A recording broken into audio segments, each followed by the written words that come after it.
Hello दोस्तों, मेरे YouTube channel में आपका स्वागत है। और आज की वीडियो में हम बात करेंगे कुंडली में सूर्य की स्थिति के बारे में, सूर्य से संबंधित कुछ अनुभव, कुछ शोध के बारे में और सूर्य से संबंधित कुछ जानकारी यहाँ पर साझा करेंगे।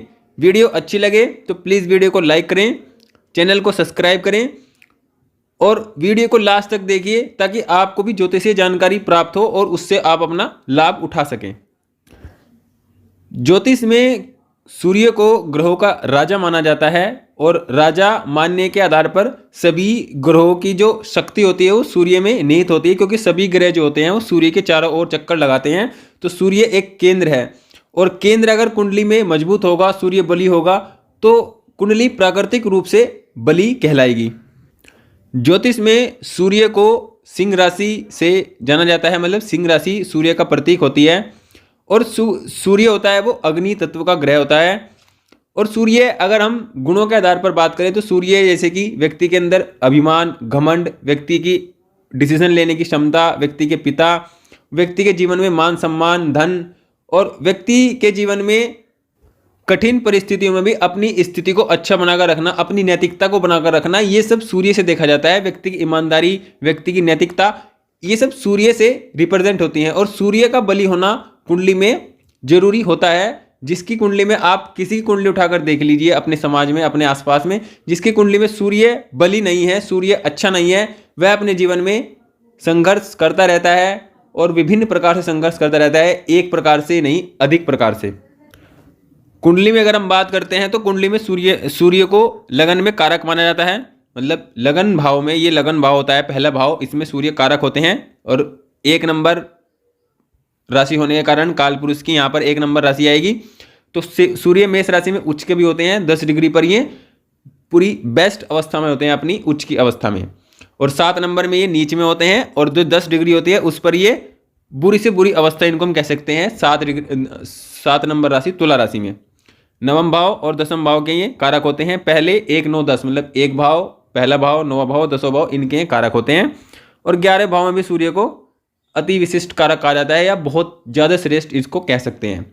तो ये ज्योतिष से संबंधित कुछ जानकारी सूर्य से संबंधित है। अब हम बात करेंगे कि जो अनुभव पर आधारित कुछ सूर्य से संबंधित जो बातें हैं। आप देखिए, जब भी किसी व्यक्ति की कुंडली में सूर्य पहले भाव में हो, 5वें में हो या 9वें में हो, मतलब त्रिकोण में हो, मुख्य रूप से हम पहले को केंद्र त्रिकोण भी मानते हैं, दोनों ही पदवी इस भाव को दी जाती हैं। और जो 5वां भाव है और 9वां भाव, इनको हम त्रिकोण बोलते हैं।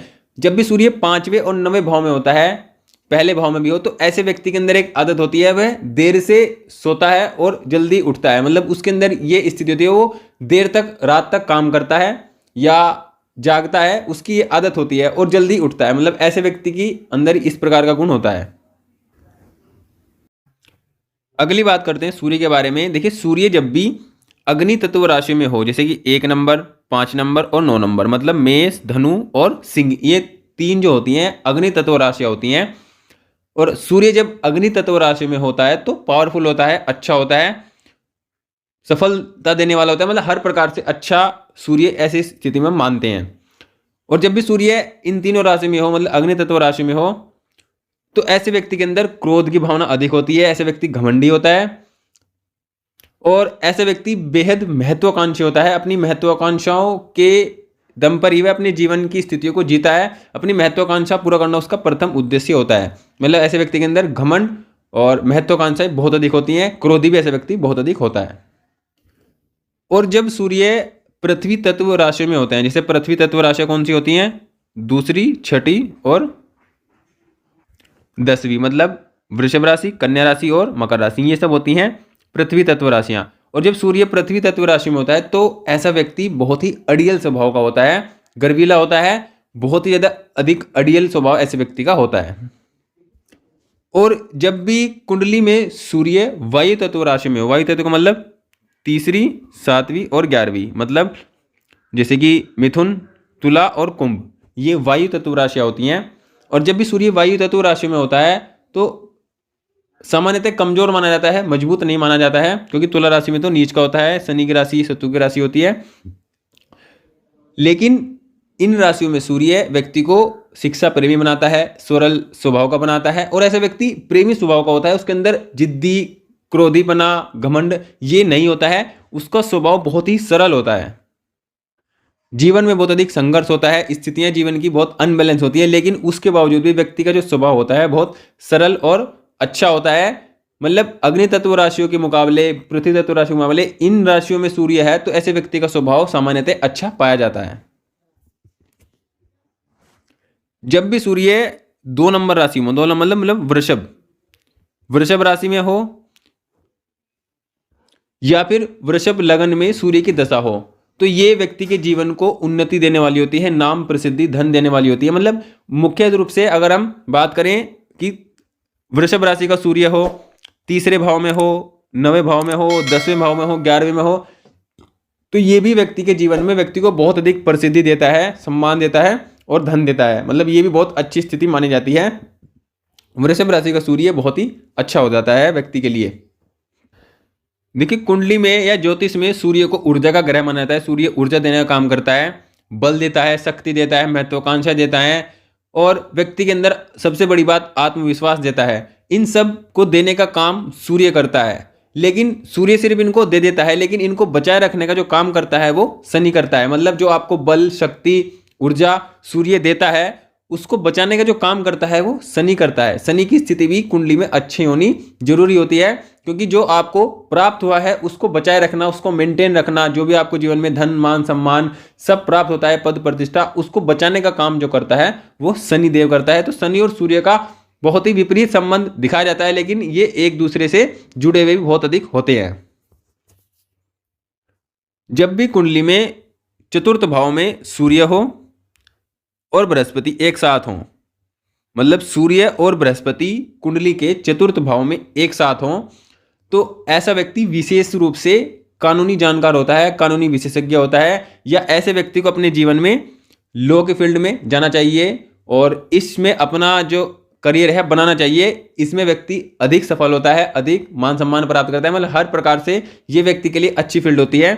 अगर सूर्य और बृहस्पति चतुर्थ भाव में एक साथ हो तो कानूनी विशेषज्ञ और कानूनी जानकार ऐसा व्यक्ति होता है।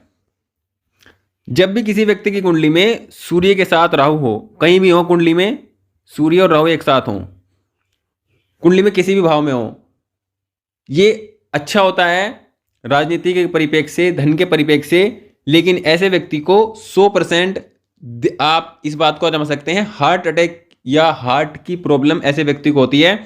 जितना सूर्य बली होगा उतनी प्रॉब्लम कम होगी, जितना राहु बली होगा उतनी प्रॉब्लम अधिक होगी, क्योंकि सूर्य यहाँ पर कमजोर पड़ जाएंगे। तो सूर्य और राहु की जो स्थिति होती है व्यक्ति के जीवन में हार्ट की प्रॉब्लम को जरूर देती है। तो ऐसे व्यक्ति को अपने खान पीन पर विशेष ध्यान देना चाहिए और अपने शरीर के लिए अच्छा बनाने के लिए, अपने शरीर को स्वस्थ रखने के लिए प्रतिदिन व्यायाम जरूर करें, ताकि उनके हार्ट की जो स्थिति है वो अच्छी रहे, क्योंकि ऐसे व्यक्ति को हार्ट की समस्या जीवन में जरूर देखनी पड़ती है। जब भी कुंडली में, किसी भी व्यक्ति की कुंडली में सूर्य एकादश भाव में हो तो ये बहुत अच्छा माना जाता है। धन के परिप्रेक्ष्य से ऐसे व्यक्ति बेहद समृद्ध होता है, धन की कमी व्यक्ति के पास नहीं होती है। लेकिन व्यक्ति को जीवन में संतान संबंधी दुख, संतान संबंधी समस्याएं जीवन में फेस करनी पड़ती हैं, देखनी पड़ती हैं। संतान संबंधी समस्याएं ऐसे व्यक्ति को मिलती हैं। संतान से सुख भी ऐसे व्यक्ति को बहुत कम मिलता है। ये संतान से संबंधित जुड़ी समस्याएं जीवन में व्यक्ति के रहती हैं। और अगली हम बात करते हैं, जैसे किसी भी व्यक्ति की कुंडली में, या अधिकतर आपने देखा होगा कुंडली में सूर्य, बुध और शुक्र एक साथ रहते हैं, आसपास के भाव में ये तीनों ग्रह एक साथ रहते हैं। एक साथ नहीं रहते हैं, कभी सूर्य बुध एक साथ रहते हैं, कभी सूर्य बुध शुक्र एक साथ रहते हैं, कभी बुध शुक्र रहते हैं। मतलब ये तीनों ग्रह आसपास कुंडली में चलते हैं, गति करते हैं। जिसकी भी कुंडली में सूर्य बुध शुक्र एक साथ हो तो ऐसा व्यक्ति मल्टी टैलेंटेड होता है। ऐसे व्यक्ति के अंदर बोलने की कला, अपनी बातों को दूसरों को समझाने की कला, या दूसरों की बातों को अपने जानने की कला, मतलब ऐसे व्यक्ति की इंट्यूशन पावर भी अच्छी होती है। मतलब ऐसे व्यक्ति बेहद अच्छा होता है, समृद्धशाली होता है, धन की कमी नहीं होती है। व्यक्ति जीवन में बहुत इंटेलिजेंट होता है, बहुत दिमागदार होता है। लेकिन ऐसे व्यक्ति का वैवाहिक जीवन अच्छा नहीं होता है, चाहे वो कितना भी इंटेलिजेंट हो, कितना भी दिमागदार हो, कितना भी पैसे वाला हो, वैवाहिक जीवन में समस्या व्यक्ति के जीवन में रहती है। तो इस प्रकार हमने आज की वीडियो में सूर्य से संबंधित कुछ जानकारी साझा करी।